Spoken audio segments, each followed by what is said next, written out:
आज हम पढ़ने जा रहे हैं 11th क्लास का बिजनेस स्टडीज यूनिट 2.4। नाम है कोऑपरेटिव सोसाइटीज या कोऑपरेटिव ऑर्गेनाइजेशन। इस चैप्टर से पहले हमने कौन कौन से चैप्टर्स देखे हैं इसी यूनिट के।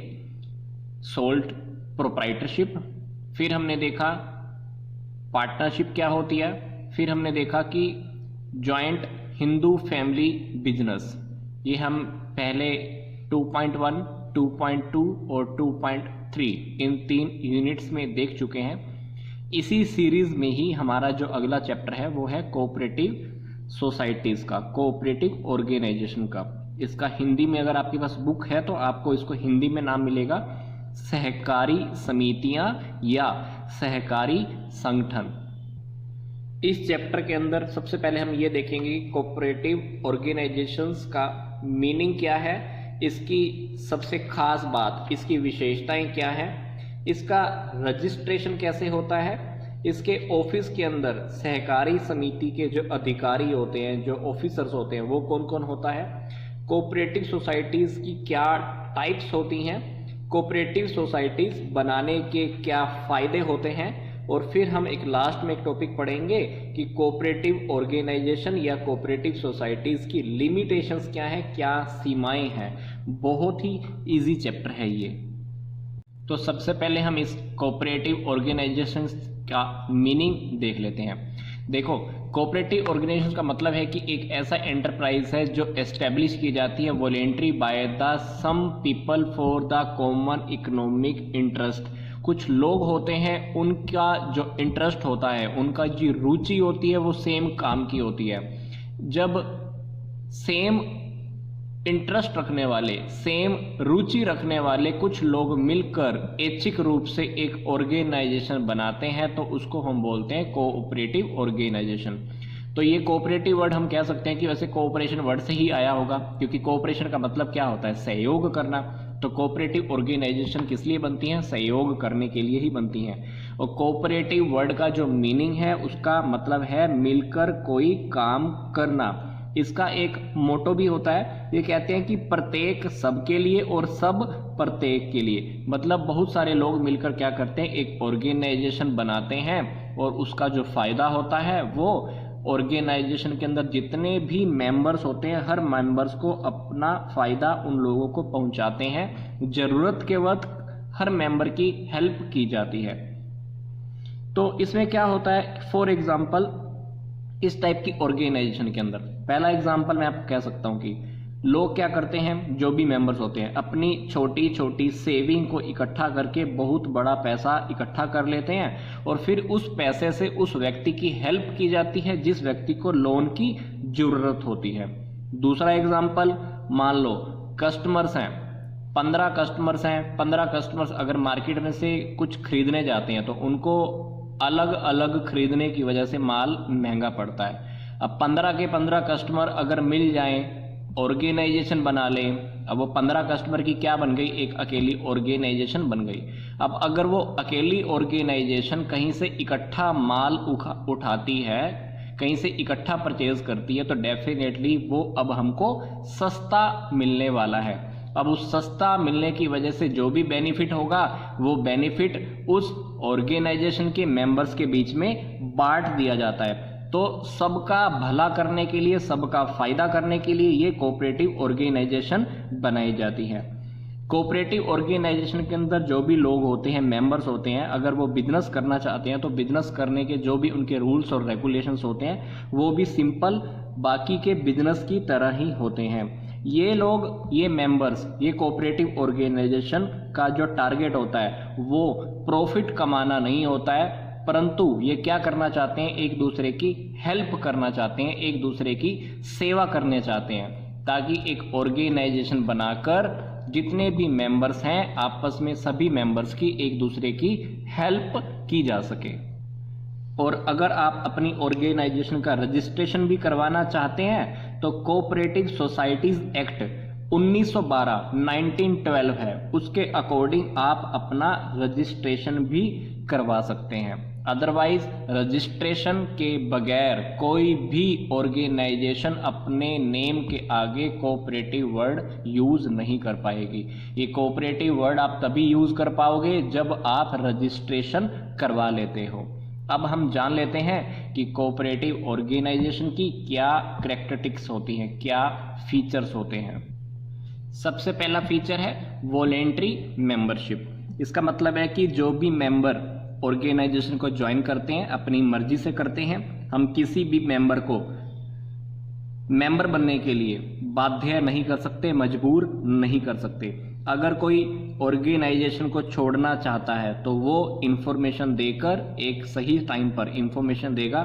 छोड़ना चाहता है तो वो छोड़कर भी जा सकता है। जब वो छोड़कर जाता है तो उसने जितनी कैपिटल, जितनी पूंजी लगाई होती है वो पूंजी उसको वापस कर दी जाती है। दूसरी बात आती है लीगल स्टेटस।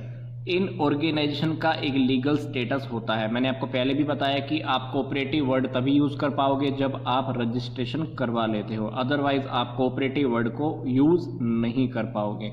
और जब आप रजिस्ट्रेशन करवा लेते हो तो आप उसके बाद प्रॉपर्टी भी रख सकते हो ऑर्गेनाइजेशन के नेम से, किसी से कॉन्ट्रैक्ट कर सकते हो, किसी के ऊपर आपको केस करना है या दूसरी पार्टीज के ऊपर केस करना है तो उसका बेनिफिट आपको मिल जाता है। तो ये कि लीगल मैटर है, ये फायदा आपको तभी मिल पाएगा जब आप रजिस्ट्रेशन करवा लेते हो। रजिस्ट्रेशन करवाने के लिए हर स्टेट में कोऑपरेटिव सोसाइटीज का एक एक्ट है, रजिस्ट्रार है, रजिस्ट्रार के पास जाओ और रजिस्ट्रेशन करवा लो, उसके बाद आपको बहुत सारे बेनिफिट भी मिल जाते हैं। तीसरी बात है लिमिटेड लायबिलिटी। लिमिटेड लायबिलिटी का मतलब है कि जो भी मेंबर होते हैं, जो भी मेंबर बनते हैं, उनका जो लायबिलिटी होता है वो उतने तक ही होता है जितने की गारंटी उन्होंने ली हो, जितना उन्होंने पैसा देने के लिए वो लोग तैयार हुए हों, जितने शेयर्स, जितना अंश उन्होंने कोऑपरेटिव ऑर्गेनाइजेशन में लिया हो, वहां तक की उनकी लायबिलिटी होती है। चौथी बात आती है कंट्रोल कैसे करते हैं। जितने भी मेंबर्स होते हैं ना, वो सारे मेंबर्स मिलकर ना एक किसी को मैनेजमेंट में सिलेक्ट कर लेते हैं कि ये हमारे बिजनेस को मैनेज करेगा, ये मैनेजर होगा। तो वो लोग सब मिलकर उसको मैनेज करते हैं। फिर जो भी मैनेजर होता है या जो भी मेंबर्स होते हैं मैनेज करने वाले, वही पूरी की पूरी ऑर्गेनाइजेशन को हैंडल करते हैं। उन्हीं के पास कंट्रोलिंग पावर होती है, वही कंट्रोल करते हैं, वही प्लानिंग करते हैं और उन्हीं के अकॉर्डिंग ही बाकी मेंबर्स को भी बात माननी पड़ती है। फायदा क्या होगा, बाकी के मेंबर्स अपनी मनमानी अब नहीं कर पाएंगे क्योंकि उन्होंने ऑलरेडी एक मैनेजर रख लिया है। जो भी हम मैनेजर रखते हैं वो सभी मेंबर्स की हाँ यस लेकर ही रखते हैं। सभी मेंबर्स की पहले यस होनी चाहिए, फिर हम किसी को मैनेजर नियुक्त, रिक्रूट, नौकरी पे रख सकते हैं। पांचवी बात सर्विस मोटिव। कोऑपरेटिव ऑर्गेनाइजेशन बनाने का जो हमारा टारगेट होता है वो होता है सेवा करना, प्रॉफिट कमाना नहीं होता है। अगली बात है equality of the voting rights. इसका मतलब है कि जितने भी मेंबर्स हैं हर मेंबर को एक ही वोट देने का राइट होता है।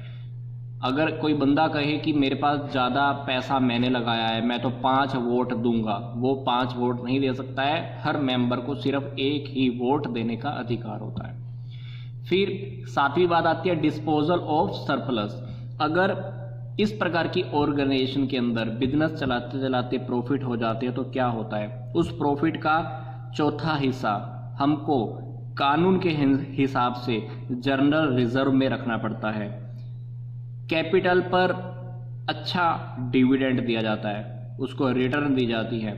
कुछ हिस्सा, कुछ प्रॉफिट का कुछ हिस्सा हम उस एरिया की डेवलपमेंट के ऊपर खर्च करते हैं, परंतु वो हिस्सा 10% से ज़्यादा नहीं होना चाहिए। फिर भी अगर अभी कुछ बच रहा है तो वो ऑर्गेनाइजेशन के मेंबर्स के बीच में बोनस के रूप में बांट दिया जाता है। अगली बात है कैश ट्रेडिंग में। हालांकि वो चाहे नकद बेचें चाहे उधार बेचें, वो उनकी मर्जी होती है, पर कोऑपरेटिव सोसाइटीज मोस्टली जो भी अपना काम करती हैं, जो भी लेन देन करती हैं, वो सारे के सारे कैश में ही करती है, नकद में करती है। नौवीं बात अरेंजमेंट ऑफ फाइनेंस। पैसे की बात, पैसा कहाँ से आएगा, पैसा मिलता है मेंबर से, सरकार से लोन लेकर, या सरकार कभी कभी हमको ग्रांट्स भी दे देती है, हमको कुछ डोनेशंस भी दे देती है, तो पैसे की अरेंजमेंट वहाँ से भी हो जाती है। 10वीं बात है गवर्नमेंट का कंट्रोल। गवर्नमेंट चाहे तो कभी भी इस प्रकार की ऑर्गेनाइजेशंस के अकाउंट्स की चेकिंग भी कर सकती है, कभी भी कंट्रोल कर सकती है। तो इसलिए कोऑपरेटिव सोसाइटीज़ को भी हर साल वार्षिक रिपोर्ट और जितने भी अकाउंट्स होते हैं अपने रजिस्ट्रार के पास भेजने पड़ते हैं, ताकि ये पता लगता रहे कि ये कोऑपरेटिव सोसाइटी किसी के साथ कोई गलत व्यवहार या गलत काम करके तो पैसा नहीं कमा रही है। तो ये कंट्रोल गवर्नमेंट करती रहती है बीच बीच में। अब हम बात करते हैं फॉर्मेशन की, या कह लीजिए कि कोऑपरेटिव सोसाइटीज़ का, कोऑपरेटिव ऑर्गेनाइजेशन का रजिस्ट्रेशन कैसे होता है, क्यों करवाना है, क्यों ज़रूरी है, ना करवाओ तो क्या इसका नुकसान होते हैं, करवा ले तो क्या फ़ायदा होता है। कोऑपरेटिव सोसाइटी का जो रजिस्ट्रेशन होता है उसके लिए कोऑपरेटिव सोसाइटीज़ का एक एक्ट है 1912, उसके अंतर्गत ही हमको इसका रजिस्ट्रेशन करवाना होता है। पर बंगाल, बिहार, उड़ीसा, महाराष्ट्र और चेन्नई के इनके जो रूल्स एंड रेगुलेशन है, इनकी जो एक्ट हैं वो अलग ही हैं। इसलिए हर राज्य के अंदर कोऑपरेटिव सोसाइटीज़ का रजिस्ट्रार अलग होता है। तो अगर आपको रजिस्ट्रार के पास जाकर रजिस्ट्रेशन करवाना है तो आप रजिस्ट्रेशन करवा सकते हो। उसके लिए पहले आपको एप्लीकेशन देनी होती है। एप्लीकेशन के अंदर ये लिखना होता है कि हमारी कोऑपरेटिव सोसाइटी का नाम क्या होगा, हमारा क्या टारगेट है, कितनी कैपिटल होगी, हमारे मेंबर्स की क्या राइट्स हैं, क्या रिस्पॉन्सिबिलिटीज़ हैं, क्या हमारे कर्तव्य होंगे, अगर किसी को मेंबर बनना है तो मेंबर बनने की क्या प्रोसीजर होगा, कम से कम कितने सदस्य होंगे, उसके एड्रेस भी हमको लिखने होते हैं, और हमारी ऑर्गेनाइजेशन के क्या रूल्स एंड रेगुलेशन होंगे। ये सारी बातें हमको एप्लीकेशन में लिख के देनी पड़ती हैं। अगर रजिस्ट्रार सारी बातों से सेटिस्फाई हो जाता है तो क्या करता है, वो हमको कोऑपरेटिव सोसाइटीज़ को क्या करता है, सर्टिफिकेट दे देता है कि आपका रजिस्ट्रेशन हो गया है। अब रजिस्ट्रेशन करवाने के बाद फ़ायदा क्या होगा, रजिस्ट्रेशन करवाने के बाद कोई भी सोसाइटी अपने नाम से प्रॉपर्टी रख सकती है, किसी पर केस कर सकती है, और अगर चाहे तो कॉन्ट्रैक्ट भी कर सकती है। ये सारे राइट्स तब मिलते हैं जब आप कोऑपरेटिव सोसाइटीज़ का रजिस्ट्रेशन करवा लेते हैं। एक छोटी सी बात मैं आपको बता देना चाहता हूं कि जब भी कोऑपरेटिव सोसाइटी के लोग कुछ अधिकारियों का सिलेक्शन करते हैं जिनको ऑर्गेनाइजेशन संभालनी होती है, क्योंकि मेंबर्स ही सिलेक्ट करते हैं उन लोगों को जिन्होंने बिजनेस को भी हैंडल करना है, तो उन ऑफिसर्स जो भी ऑफिसर्स होते हैं उसके अंदर कौन कौन होता है, एक होता है प्रेसिडेंट, एक होता है वाइस प्रेसिडेंट, एक होता है सेक्रेटरी, और एक होता है ट्रेजर जिसको हम बोलते हैं कि जो पूरा का पूरा पैसे वगैरह का काम संभालता है।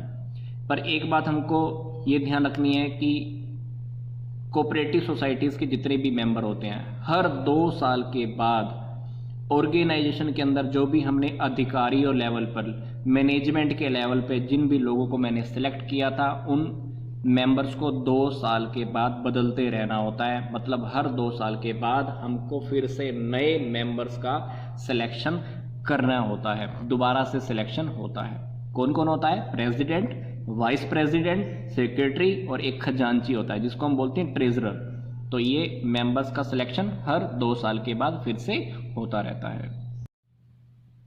नेक्स्ट वीडियो में हम ये देखेंगे कि कोऑपरेटिव सोसाइटीज़ की टाइप्स क्या होती हैं, फिर हम देखेंगे कि कोऑपरेटिव सोसाइटीज़ की क्या मेरिट्स हैं, क्या बेनिफिट है। उसके बाद हम ये देखेंगे कि कोऑपरेटिव ऑर्गेनाइजेशन जो भी होती हैं उनकी लिमिटेशंस क्या होती हैं। उसके बाद हम चैप्टर को कंक्लूड कर देंगे कि क्या कंक्लूजन है, क्या निष्कर्ष निकलता है। इस चैप्टर का पूरा निचोड़ हमने लास्ट में देना है। ये पूरा का पूरा टॉपिक आप नेक्स्ट वीडियो में ही देख पाएंगे। तो कोऑपरेटिव सोसाइटी का सेकंड पार्ट देखना मत भूलें। यहाँ तक का वीडियो देखने के लिए धन्यवाद।